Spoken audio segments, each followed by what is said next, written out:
It's been 3 years since the Taliban took control of Afghanistan. Interviews with their leaders have become increasingly difficult to get. The BBC has had rare access to Hamdullah Fitrat, deputy spokesman of the Taliban government. He didn't want to be pictured with a woman or sit directly opposite me, but he answered my questions. It's been 3 years since you've been in power. Can you tell me what, according to you, are your achievements? In the last 3 years, we have made significant progress and achieved success in various areas. We have emerged from political isolation, and our relationships with regional, neighboring and other countries around the world are improving. We have opened embassies abroad. Countries and institutions have established their offices in Afghanistan and have sent their diplomats here. We have also made significant improvements in the economy. We have been able to start mining and oil extraction projects. Work to build highways is ongoing. Job opportunities have been created. Efforts are underway to decrease the level of poverty and to find work for the unemployed. And what are the biggest challenges at the moment facing your people as well as your government? The main goal is to improve the economy so that it can stand on its own and to create jobs for people to better their economic situation. There's a lot of unemployment, which is the result of half a century of ongoing war. This is inheritance from the past that presents a significant challenge. Despite various sanctions and restrictions, we have made efforts to navigate the economic challenges by using all available resources. Can we just talk about education for a second? Because most of the girls and women we've spoken to in your country say they are prepared to wear whatever it is that your government prescribes as long as you allow them to study. And because they're not being allowed to do that, they're being driven to the point of depression, even suicidal thoughts. Isn't it your responsibility as a government to listen to those voices and act on it?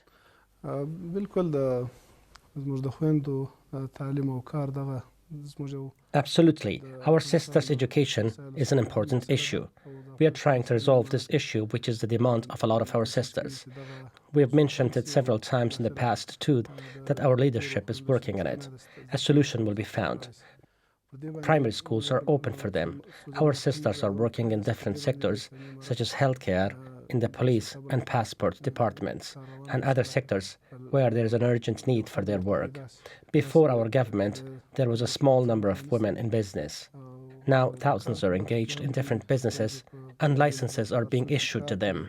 It's been 3 years now since girls were locked out of schools. You've said first that you need security arrangements in place, logistics need to be put in place, that your scholars and Muslim elders are looking into it, but it hasn't happened on the ground. Do you really expect people to believe that you are committed to actually doing it?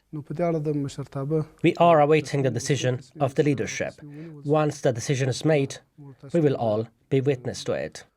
You say that you're hopeful that schools will open at some point. But with the new restrictions that have been laid out in the law, it's going to be almost impossible to implement it because of all the restrictions around that they have to be escorted, what they have to wear and all of that.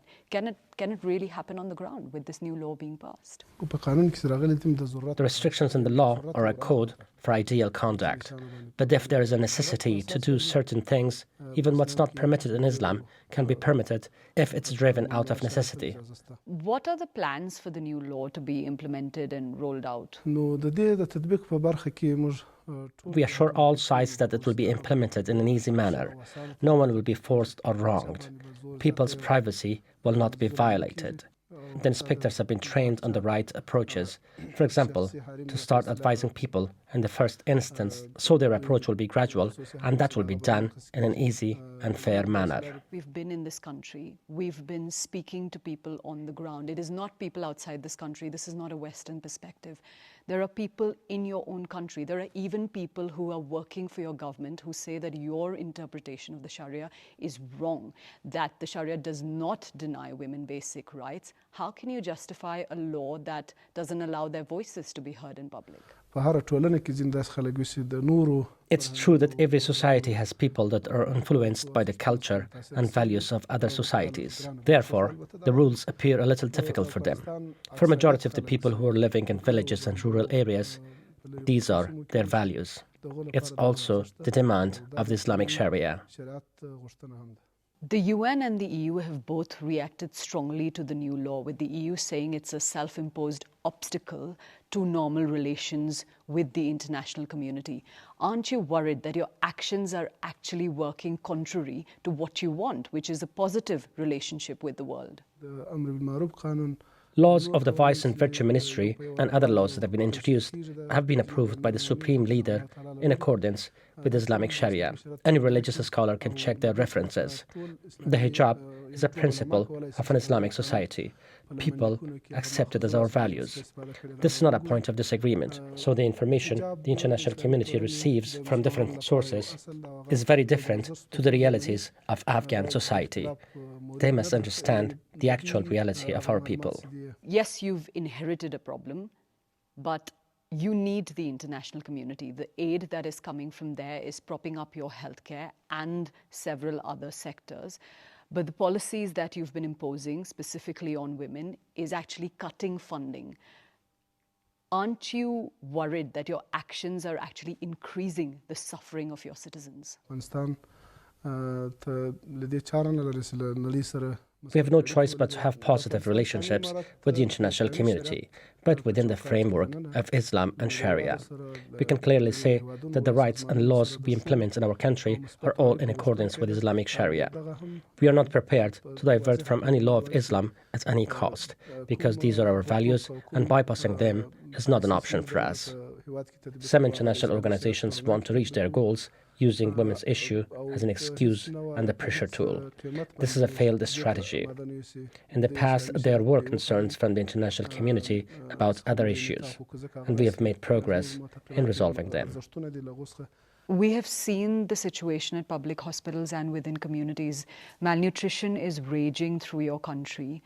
What is it that Afghanistan needs? And also, is your government prepared to do what it needs to get more aid from the international community? It is the international community's responsibility to increase their humanitarian aid for Afghans. Due to recent natural disasters, such as floods and climate change, farmers have faced a lot of problems. We hope that the international community and organizations do not mix aid with politics in fulfilling their obligations in this regard. How big a threat is IS for you? After the Islamic Emirate of Afghanistan came to power, there has been a very serious campaign against IS. The majority of their forces have been eradicated. Of course, sometimes there are incidents in public places, but we see these as insignificant. We don't see them as a threat. However, the government is keeping a close eye on it. What about the presence of Al-Qaeda? There have been research groups that have been saying that it continues to operate in Afghanistan and it is growing in strength. How do you respond to that? Our stance is clear. No foreign group is allowed to carry out any activity inside Afghanistan. We won't allow any foreign groups to operate on our soil.